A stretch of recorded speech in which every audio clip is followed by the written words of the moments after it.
first of all, thanks for having me, Dr. Bone.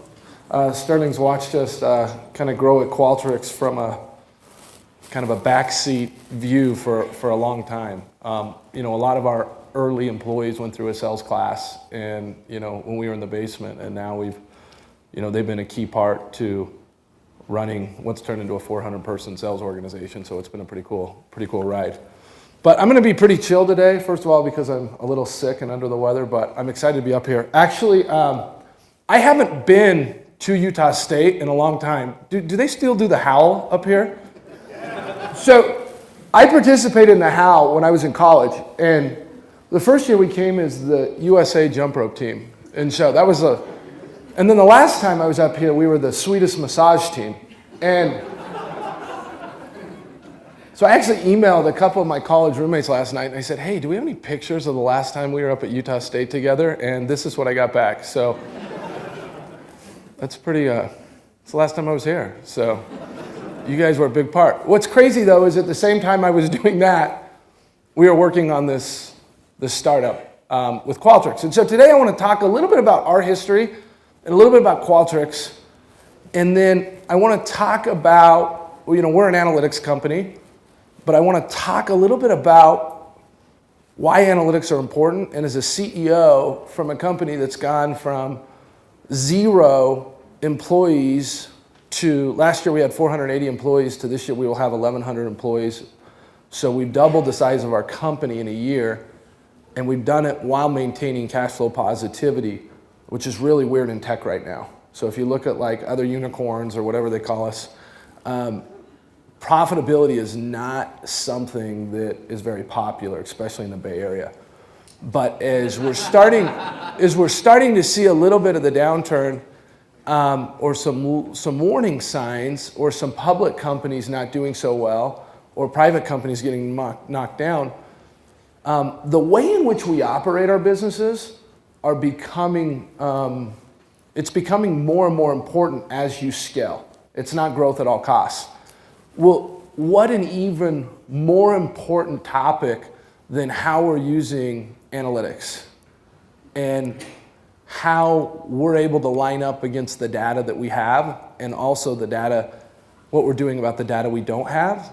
And then probably the biggest thing is none of this matters if you don't have a team or a group of people that can actually do something with the analytics or the data that you have.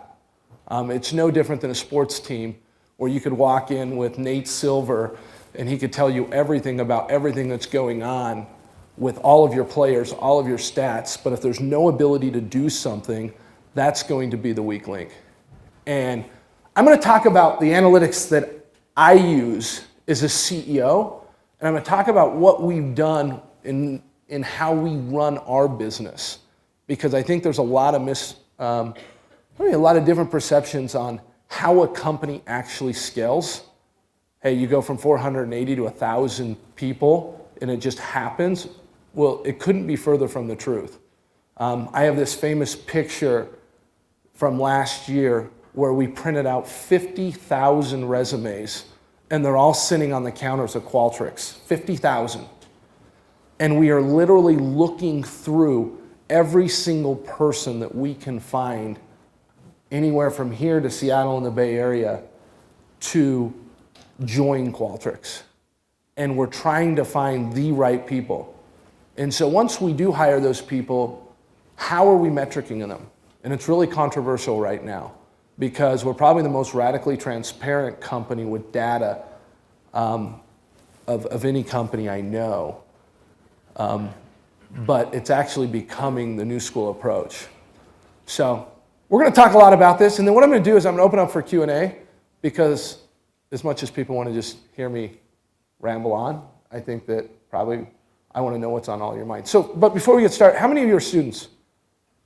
Okay, how many of you are like professionals and up here just to learn? All right, cool, good work.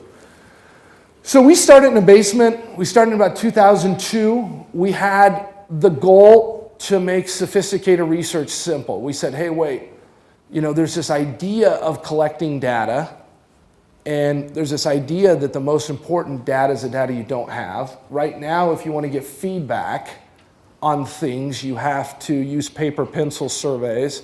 What if we could take that all online and help organizations become data-driven? We started out here, we were 100% bootstrapped. I can go through this entire office, and this was my student computer. We bought this at the state surplus sale. I had a big debate whether we were even going to pay for that sign, but we had to have a real sign or no one would take us serious as a startup, and that was $60, and that broke us. But we stayed in this basement for 4 years trying to figure out a technology in our model. And we had this great idea how we were going to get corporations to come and become data-driven. I specifically remember calling one airline, and I said, hey, look, you're going to want to get all the feedback from your customers. And they said, hey, look, if our customers are pissed off at us, they'll just call us. And this was in 2004. Well, 2007, everything changed, and now they're a Qualtrics customer getting real-time feedback after every time someone flies, to the point where we power 9 different airlines right now who do that. So we launched with this product called surveypro.com. And at the time, we could barely get people to put credit cards in online, let alone gather sensitive data about their customers or about their employees. And this was the vision. And the reason why I'm going over this is because where you start in the data journey is never where you're going to end up. And it's been the case with us. The problem we ran into was no one in corporations or organizations or professionals wanted to use our products. But there was one group who did, the academic market, which is a really bad business model, right? Because you've got people like Sterling here who are great, but they don't have any money, and they're really demanding, and they're doing crazy stuff. And so, no venture capitalist is ever going to be like, hey, I'm going to go put $15 million into this startup that's got to get one faculty member at Utah State or BYU or Duke or Wharton or Kellogg with the hope that they're going to share it with their students, with the hope that they're going to go out to the market and take them with them. Well, that actually worked out to our credit, because we actually went out and we signed up every university in the world on Qualtrics. We have 1.7 million academics who have used Qualtrics. How many of you have used Qualtrics? Right? So if I'm at Stanford, I get the same response. If I'm at Kellogg, if I'm at Wharton, it's the same thing. And now, every time I talk to a venture capitalist, they're like, wow, that was a genius move. Someone left Qualtrics and went to Heineken and took Qualtrics in there when they were dealing with a data problem. Or someone left University of Washington and signed up all of Expedia. Oh, wow, how did you come up with that? And it's well, you wouldn't invest in it, so it was our only way to go do marketing. But something changed. Here we were, I started this with my father. He decided he was leaving the country to go to a Fulbright. He's a data science guy. And we ended up staying in our basement, bootstrapping the company. And then the second he left, I said, all right, let's move out. Let's get real. We're going to scale this company. The data looks great. We're making $100,000 a month in the basement, which is really weird. And we're profitable, let's go do this. And I decided we were going to move out in 2006. But what happened? Right? What happened in 2006 and 2007? The world started collapsing, right? And so my dad was a Moldovan. He used to send me these emails like, Chicken Little, the sky's falling. What are you going to do? You're overextending yourself. You're paying $7,000 a month in rent. This data play that we've got is the first thing that's going to go when budgets start getting tight within an organization. It's the first thing that they're going to cut is Qualtrics. And I was freaked out. I was like, hey, look, we're onto something new. We're finally getting companies to realize that they need to be data-driven, but everyone's getting hammered. What's crazy is the opposite happened. Companies actually wanted to buy more and more of Qualtrics. They wanted to do more with less, and they wanted to be data-driven, because in the downturn, they realize that they don't have as many bets when things are tight. And so they need to be able to predict what's coming. And the whole reason why we have analytics, and the only reason, is to predict what's going on. You know, my brother and co-founder worked at Google for 7 years. I love Google, but AdWords really isn't that great of a product, right? If you think about it. But it's made like, I mean, what does it make? Like, I don't know, $85 billion? But for the first time ever, marketers or companies were able to say, oh, if I spend this, I'll get this. The first time ever they were able to predict. And so predicting is the entire reason why Qualtrics exists. So if I fast forward past 2007, 2008, and I think about our analytics play and how it's evolved, we actually rebranded ourselves from SurveyPro in 2005, 2006 to Qualtrics because it was quality analytics. And it's been the best thing we've ever done because we've been able to follow a path and a road into where our users were taking us. Our number one goal when we started was we wanted to make sophisticated research simple. Research is now the third largest use case on Qualtrics. The first thing people are using Qualtrics for is customer experience and customer satisfaction.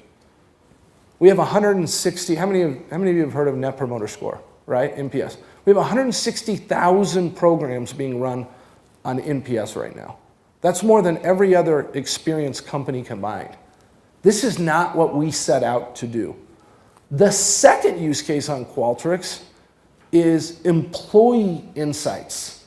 People wanting to know, metric, and get data on everything about their employees, from 360 reviews to employee engagement, which is the biggest threat that's going to face every single company over the next 10 years. There's going to be $1 trillion of tech money. Think about that. $1 trillion of tech money that is currently sitting with legacy companies right now that will be reallocated over the next 10 years, $1 trillion, to companies that we are just hearing about now or haven't heard of yet. And the only reason why is because these legacy companies are not going to be able to bridge the gap culturally, technology-wise, or from an employee standpoint to be able to get that and maintain that money. We've already seen it. I can go through 2 or 3 legacy companies, and I don't want to name them because they're probably clients, but that have totally missed a window, and you've seen a total wallet shift from where the spend is coming, right? So this is why the biggest threat to companies right now is what's going on inside their walls. If you don't believe me, just think about tech. Anything, are any of you guys working on a startup? Anyone? 1 or 2, right? So anything that anyone's building in tech, I could probably build as well, right? Is that pretty fair? You know, I've got hundreds of engineers. Anything I can build, I would say that Microsoft could build as well, right? They've got super smart folks. Now, there are 100x engineers, but for the most part, we all have smart engineers. Anyone with a pulse right now in tech has a ton of money, right? If you're breathing. And so how is there going to be winners and losers? And it's basically coming down to what's going on inside our walls and whether or not we can actually execute. So I want to talk a little bit about that today and how we actually use analytics to run our business. We're in this business. So we've launched the Insight platform, which is what Qualtrics does. And for the first time ever, people are able to use one platform to predict all their customer experience, everything that's going on in the market, and everything that's going on with their employees. But the reason why analytics are important is because most companies start metricing their business when it's on the way down and it's too late. That's when companies put the right metrics in place. But when I recruited my brother back from Google, one of the things that he had worked on there was what if we could metric our business and use analytics when the business is going up? And we put all of the data in place to know everything that's going on.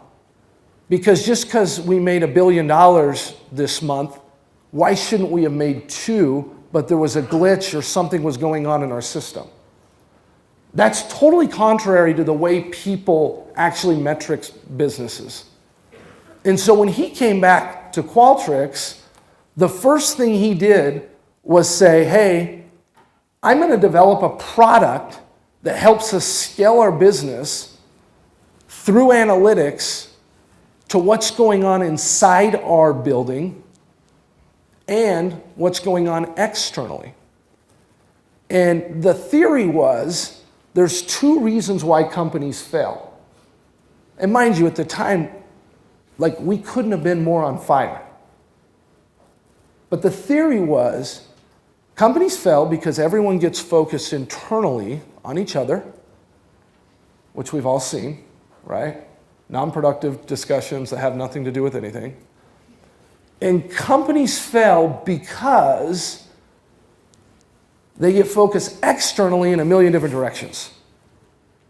So everyone's just firing everywhere, and we've seen this as well. Companies win because everyone internally is focused externally in a right way or in a right direction. So he said, what if we could create something where we thought about everything in our organization that someone could get distracted with or actually be inward focused on, and we made it all transparent. So I was like, oh wow, that'd be pretty cool. So what is it that people could get distracted with? You know, maybe time off, maybe expense reports, people are spending too much money, maybe what one group's doing and whether they're working hard. And so what we did is we went through and we built this system called Odo. And Odo is our internal analytics product that we use to run our business. And so what I'm going to do is go through what we have. So everything in Odo is transparent. So every single employee at Qualtrics is an insider. Does everyone understand that principle? Right? We're not in Peter Drucker's days. The closest thing that Peter Drucker ever saw to what we're dealing with right now in this era is academia. When you go work in academia, they basically hand you a computer.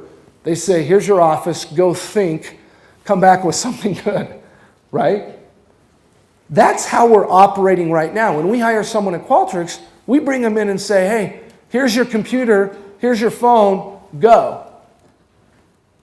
But most organizations don't give employees enough data or at the seat of the table to actually do the job that they're hired to do.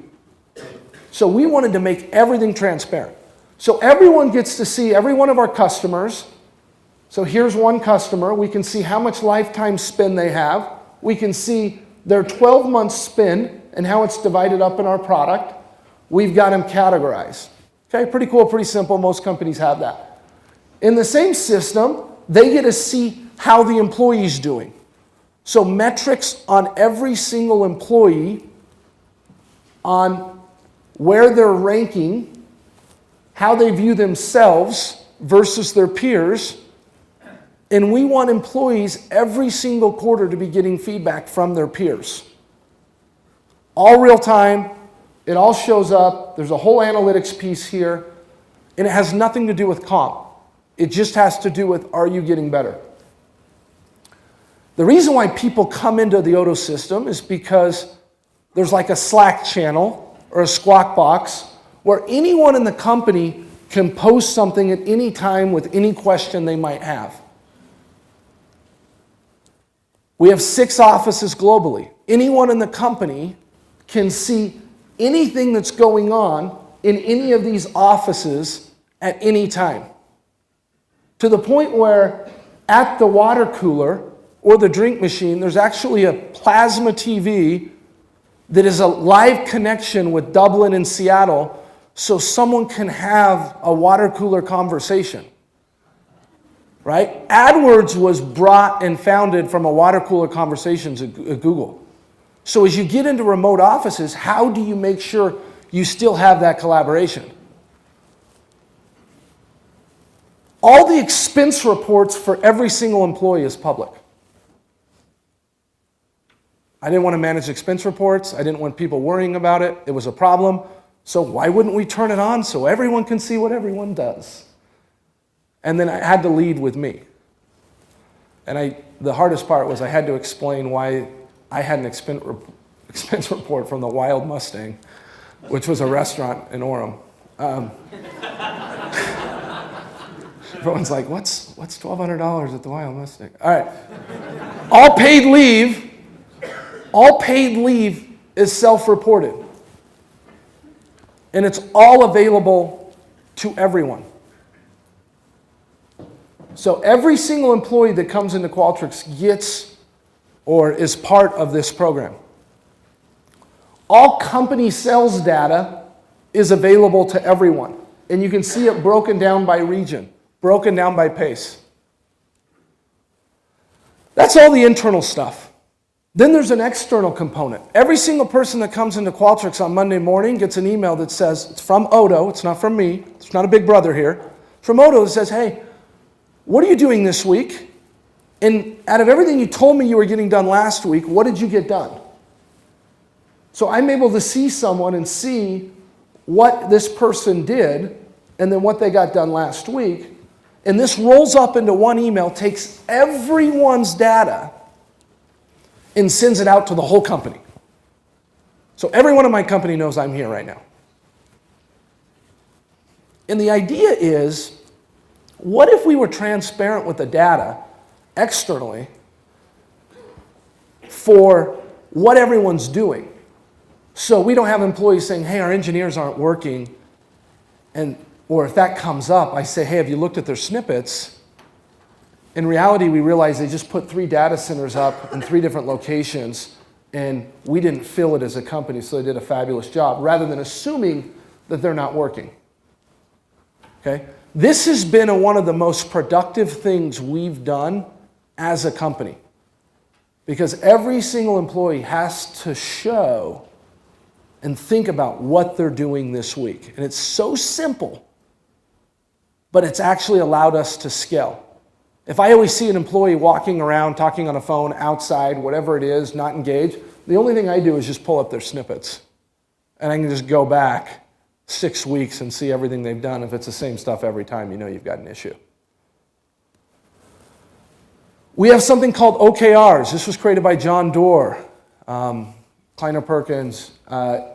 It's basically objective and key results, where everyone in the organization says they're trying. We have 5 organizational goals, and everyone takes one of those goals and explains what they're going to do that quarter for those goals.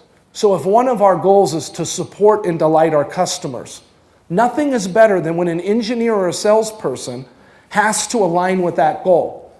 And then they have to metric and give themselves a score on that goal from a company and how they're doing.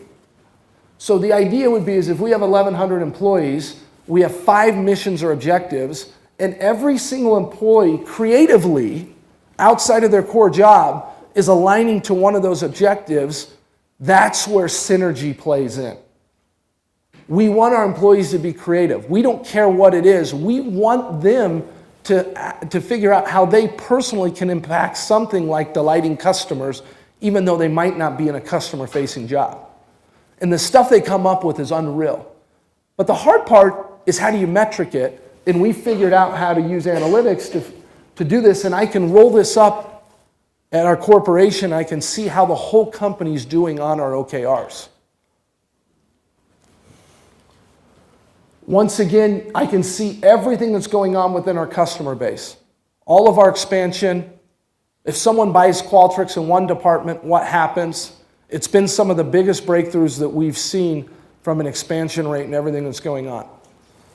As I think about the future of data and analytics, there's this theory of proactive versus reactive data consumption, right? We are big proponents of reactive data consumption. I think the days are hard for us to continue to log into platforms to go get analytics, right?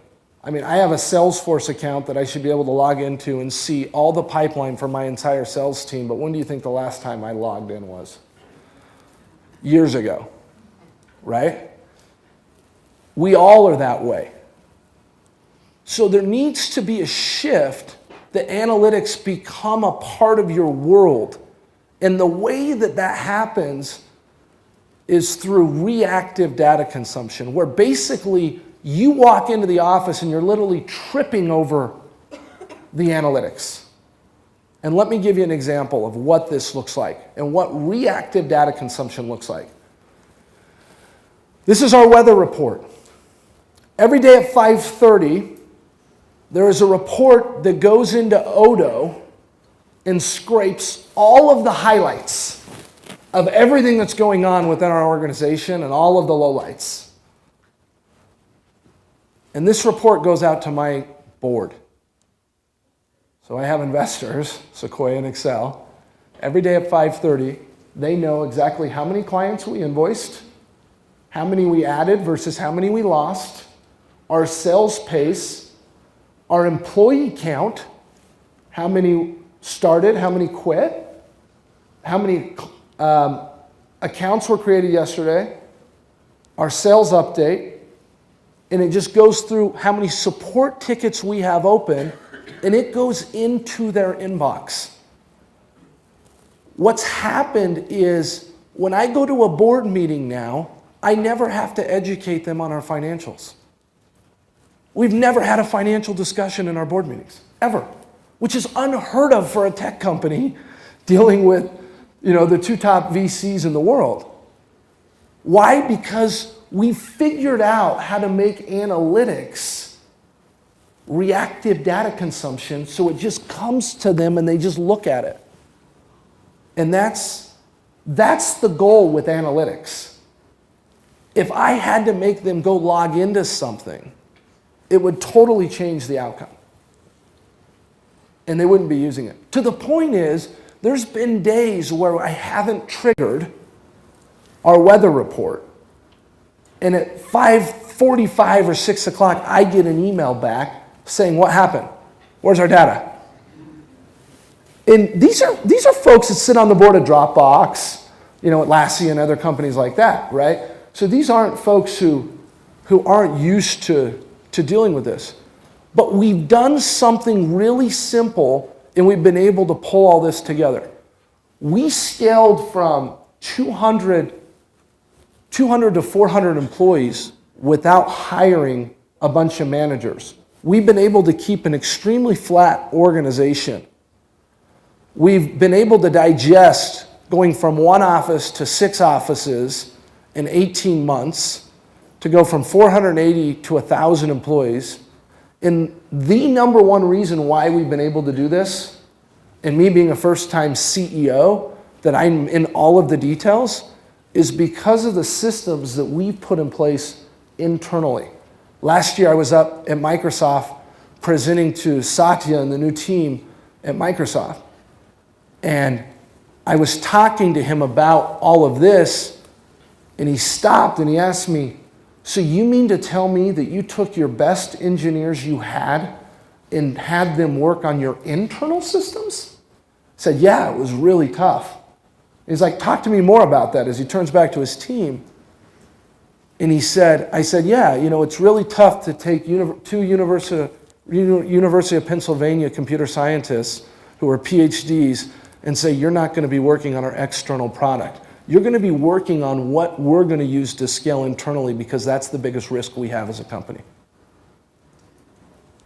So, if you think back to the whole reason why we use analytics, and organizations don't get this, they're all trying to line up around big data, and I'm looking at the team who's working at these companies, and I'm like, you guys have no chance.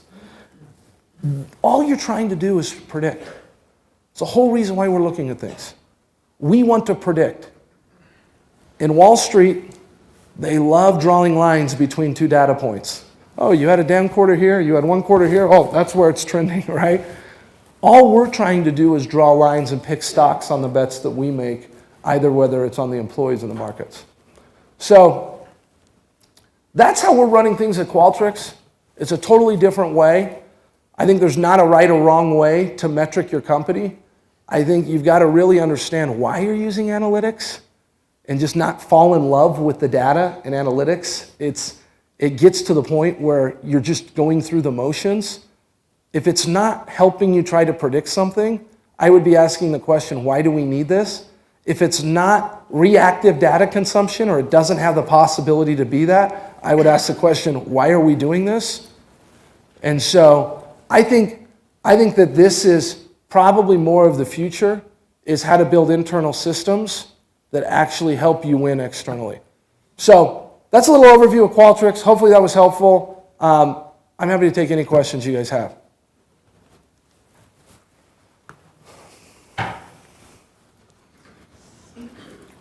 What's up? So I find it fascinating, this transparency that's enabled by this. Is it Odo? Is that what you call it? Yeah. First of all, is that a tool that's being used by your customers as well as you guys? And second of all, are there any unforeseen negative consequences to that level of transparency that you've experienced? So the question was, are we using this for our customers, and is there any kind of unintended consequences for transparency, right? Yeah. So the first one's no on the customer side, although I do think we're sitting on a multi-billion-dollar opportunity sitting there with Odo, because everyone who sees it wants it. If you just Google radical transparency, they did an HBR article on our transparency, and actually Odo in specific, which is kind of a good read if you want something to take back to your organization. But the unintended consequences, I mean, I think the only other option we have is to turn off the information flow to the employees. And for me, giving away too much information to our employees is not a bad thing. I mean, we've got to trust them and believe that they're all insiders, and you've got to hire really good people because there's no minor lapse of integrity. And we really believe that at Qualtrics, like no minor lapse of integrity. However, we can't scale as a business, and I can't scale as a leader if my employees aren't empowered. And I can sit there and try to explain to them, or we can sit and look at the data together, and I can say, what do you think? I've hired you to think. I've hired you to be you. So I think once you've tasted transparency, and you go into an organization that's not transparent, we can all think of those, like the government's not transparent at all, you're ruined. You're like literally ruined. And so I think at this point, there's no way around it. And I think the bigger question comes is like, how do we manage transparency as a public company, right? Which will be an interesting one. Our friends over at Atlassian who did Jira, and they do HipChat, I'm pretty good friends with the founders, and they made everyone within their organization an insider when they went public, which is pretty interesting, and that happened, in December. So, good question. Tell me about yourself. You talked about your brother who worked for Google. He was technical. Can you hear me? Yeah. So your dad was technical, and your brother worked for Google, and you hired him back. What's like your individual background? So what did you study? And are you technical yourself? Are you more just like the business side? Tell us about you. Yeah. So I just used to love coming up to the HAL. That's all that I like to do. No. I'm just kidding. No, I was a marketing major. I went to Brigham Young University. I wanted to study finance, but I'd already taken so many marketing classes. I worked next to my dad, who is a freak scientist. He's a data guy. He's a conjoint guy. He's a really good researcher, probably not the best teacher in the classroom. But we started together, and the idea was, he had this idea, and I said, hey, look, I want to blow this up with you. And he's like, well, I don't have any money. I'm an academic. I don't have any money to pay you. I was like, what if we just split things 50-50? I said, all right, let's do that. And I'm a junior in college. And so basically, we went out and I just started signing up customers. We started molding the product, and there was something magical about his freaky brain and like my design and ease of use and how I could make something applicable and kind of see creatively how someone would adopt it. And so we had this great yin and yang mix where the methodology was always correct, but how do we take something and scale it without any funding so that any researcher in the world can do it themselves? Which is really hard, right? It's really easy to make an easy, simple product. It's hard to make an advanced product.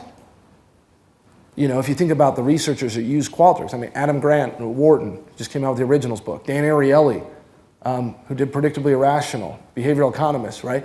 When they call up for support, like, who can support them? I mean, you're like the consultant to the consultants. And so what we had to do is we had to build a product that wasn't services-based, that was all automated, that really disrupted the ability to, it was really the whole old way of doing things. And that little marriage between my father and I worked really well.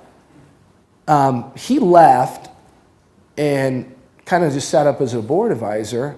And in 2011, we'd scaled to almost, we were going to do $50 million in revenue, and we were kicking off about $20 million in cash a year, which is pretty crazy for a bootstrap company that that's $1 billion valuation right now in today's market, but we didn't have any outside investors. And the reason why we didn't have any outside investors was because my dad said, I don't care what you do, no venture capitalists.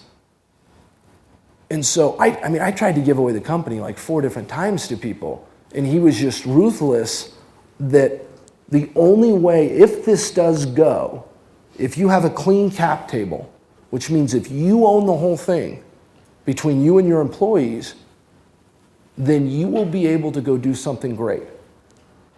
And he's never been more correct, because as I look at our market and I look at everything that's going on in tech, I know all of my competitors and I know their cap tables. And some of them literally have a 1-year runway.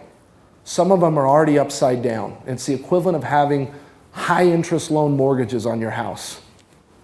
And so if you look at all the great tech companies of all time, you look at Microsoft, if you look at Michael Dell, I had a conversation with him 2 years ago. He owned 17% of Dell computers 2 years ago. That's insane. Look at Larry and Sergey, look at Zuck. They all own a huge piece of their company, which means that they have a super long runway and they can mess up a lot. And that's really, really important in tech. And so with my father, that was always his kind of MO. I ran engineering to start.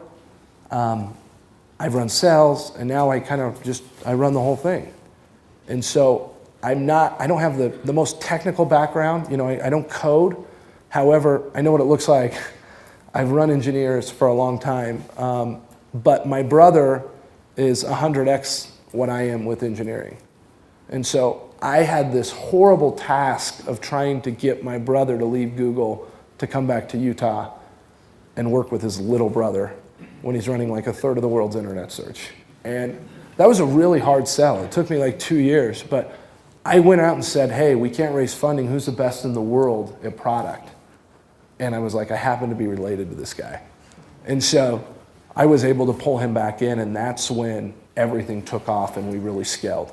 And he felt like he was doing this out of like some guilt trip that I had given him, which I did. I put a pretty big guilt trip on it. I told him that he'd be letting a whole nation down and a whole family and all this stuff, but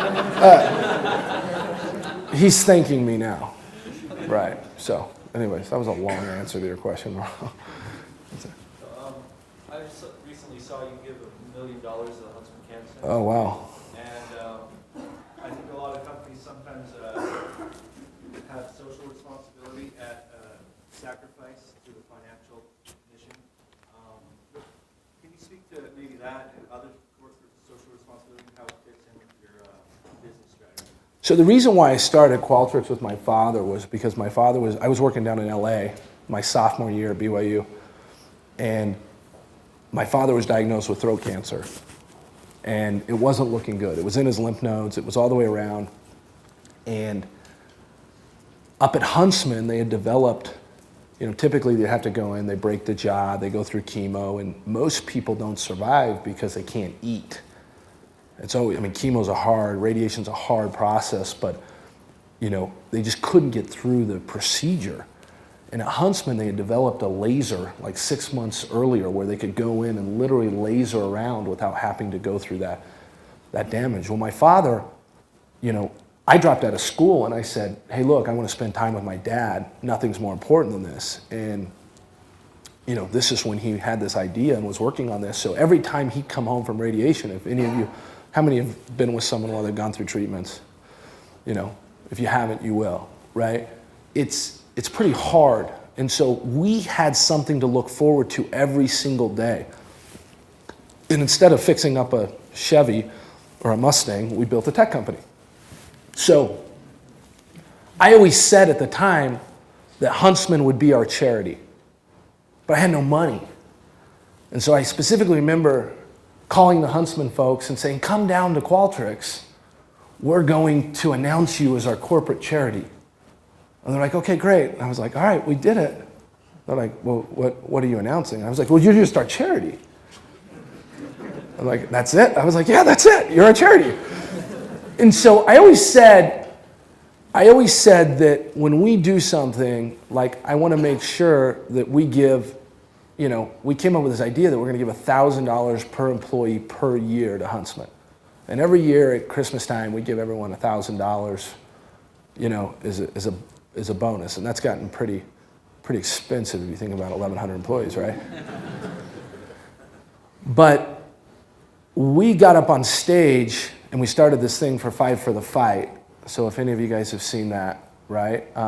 You guys should do it. Just go to fiveforthefight.com, give $5, and do a social media shout out to 5 other people that you're challenging in the name of someone that has cancer. So if you guys all do that, that'd be really cool. So you do Five for the Fight, and we said, hey, we're going to donate $1 million to Huntsman, and we basically did that on stage. And then this was at our big summit a couple months ago, or last month. And then outside, we had all of our customers, we had 2,000 customers in Salt Lake, put together chemo kits. And this was on, Friday. And they put together all these chemo kits for Huntsman. And on Tuesday, my stepfather was diagnosed with cancer. And my mother and him went up to Huntsman on Wednesday and got one of those chemo kits. And so I called Huntsman. I was like, what the hell is going on here? Am I giving money just because people are following around and everyone I know is going to get cancer now? This is like not good. And it was actually the opposite. It was like, Ryan, like you're doing this because of a bigger reason. And so it's been a pretty cool thing. If you decide early on how you're going to be and you can maintain that as you get bigger, it's super helpful. But thanks for bringing that up, man. It's actually, I did this interview with John Huntsman Sr., and I'd never met him before, and you can actually find it on YouTube, I think. But he was like, hey, Ryan, I think you're doing great. I think you're doing good on the data side. But he was like, you're going to do more for cancer, and you're going to be known more for cancer than anything else you're doing. And I was like, whoa. Like, that's not really in the plans. So, but actually, it's becoming self-fulfilling. So I work at Huntsman Cancer. Yeah. I'm doing my PhD there right now, and it's so great that you're doing this. Do you have any plans to maybe apply any of these type of analytics to cancer data? Because you don't know anything. So, I don't know how much I can say right now. So Obama's come out with a pretty aggressive precision medicine deal. And like Joe Biden. And Joe Biden. It's actually, it's pretty sad that, it's taken this long to get a $250 million a year grant to go to cancer that's killing so many people, right? There are a couple groups that are making aggressive plays to go do something. And one of them is we're going to create the largest, think about Ancestry.com, right? We're going to create the largest, we're going to create a 1 million person cancer database where you opt in, and this is what the government's going to do. You opt in to have your medical records be able to have a data play with them. So everyone can get each other's medical records. And you do it through an app, but it's not personalized, so it's none of your personalized information, but we can go through your whole medical records. We can ask you more questions, like, do you drink soda? Has anyone in your family had cancer? Oh, by the way, can we have your Fitbit data from your device? So we will literally create a panel of all of this data on 1 million people worldwide and be able to study it and make it so any researcher who has access can go in and run analysis on what's going on. And I think it will actually do more for cancer research and cancer breakthrough than anything that's been done up to this point. And so I think that that's the hope. And it seems like no matter how it goes, I think Qualtrics will be some part of it. But that's what I want to do. I want to go develop something that's never been done before. And then when I'm asking you all or anyone I meet, it's like, hey, opt into this program. No one will see your data, but offer your medical records with a history and ask some questions so we can really find out is there's something about cancer that has to do with the way you live. Like, I don't even know if it's soda or whatever it is, right? As I drink more Diet Mountain Dew, right? But, so does that answer your question? Yeah, that sounds amazing. You won't believe how archaic it is. It's a mess. It's a mess. I mean, Huntsman pulled a coup by getting like the church's data. And that was like, I mean, but look, that's old, right? There's got to be there's got to be more. We need people like you there, because we're over there at the bench doing experiments. What's crazy and people don't understand, do you guys know that like 7 out of the last 10 cancer breakthroughs and all of cancer research has come from Huntsman? Imagine if we took like the DMV to the private market, right? Like, it would be amazing, right? And then the other thing is I think we think John Huntsman, oh, he's a billionaire, he created this whole cancer. I had an opportunity to talk to a CFO who, at the time, came in. They weren't in a financial position to do this, but he walks in the room and says, hey, we need to start a cancer institute. And they're like, hey, the old man's lost it, right? We can't do this. We don't have the money. And it was actually a pretty big sacrifice to go do this, to the point where he borrowed money 3 times to be able to give it away to charity, which is pretty crazy. And banks were like, you can't borrow money to give away to charity. He's like, well, I can. That's what I do. I was like, could you imagine borrowing $100 million and giving it away from the bank and having a note on that? So there's something about the conviction, and that's why we're supporting it. It's a center of excellence. Yes, you mentioned your dad is cancer, throat cancer. Yeah. Due to radiation. So, because I talked to someone that about all the root causes to cancer, right? Yeah. You mentioned coke, drinks. Yeah. There's actually a bunch of wide range of reason for that. Yeah. Like radiation, food, lifestyle, genetics. Someone mentioned that too. So because I know someone before in Utah State is the professionals, I think it's radiation, teaching the radiation. Yeah. I don't. Classes, whatever. That could be one of the reasons. What I mean is your company is do the Qualtrics, and that means you collect all the data. So do we have any ideas that in terms of distributions or statistical data to see which root cause could be the number one or number two, the reasons for cancer? How do you contribute those data to medical technology? So first of all, there's a ton of different types of cancers, and that's one of the things we're seeing. They would know better than I would. You two should connect afterwards, because I'm pretty new to the scene here, but I think that's what we're trying to get at. Exactly what you're saying, we're trying to get at. So, question? How do you balance your family and your work? That's a good question, right? I have 4 kids under the age of 8 with a 5th on the way, right? So think about that. And I'm not exactly a stay-at-home dad right now. We've got 1,100 employees. I'm on the road about 120 days a year.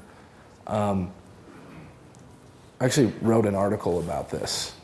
And well, I didn't write an article. One came out in Business Insider because I was talking to a reporter about how I balance. And I have like my little, I just Google work-life balance, and she has like the way I do it.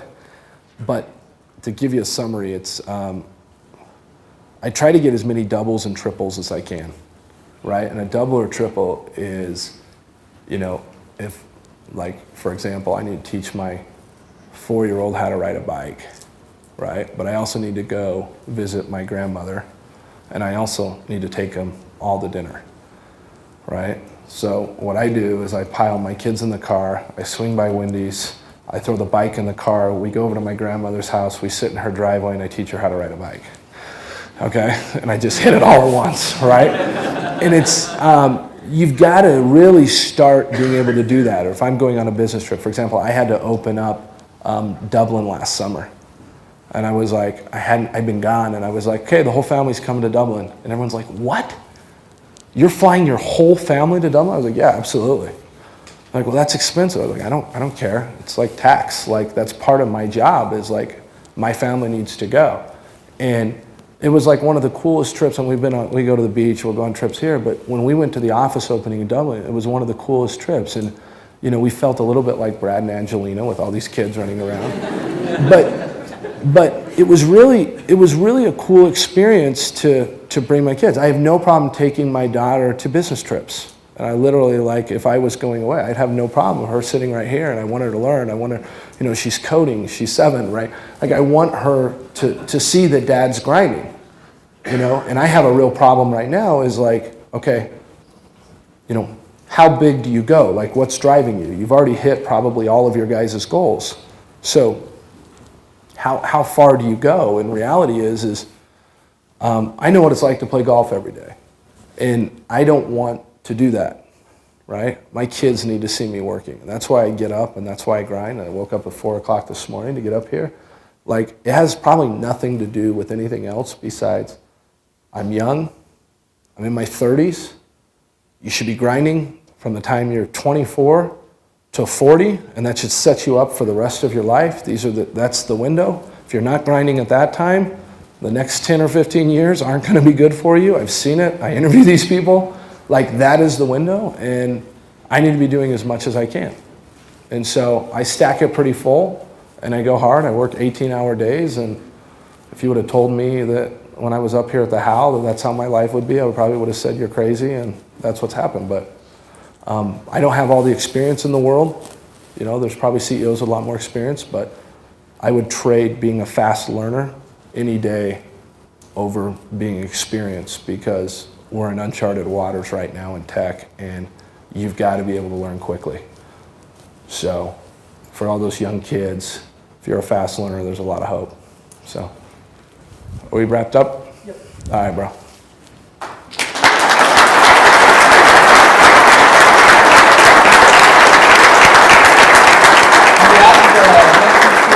I'd like to give Brian this gift. All right, thanks, man. And Partners in Business. Is it a pen? It's a pen. I like it. I always get a pen. When I come to university, they always give a pen. And I'm all digital. So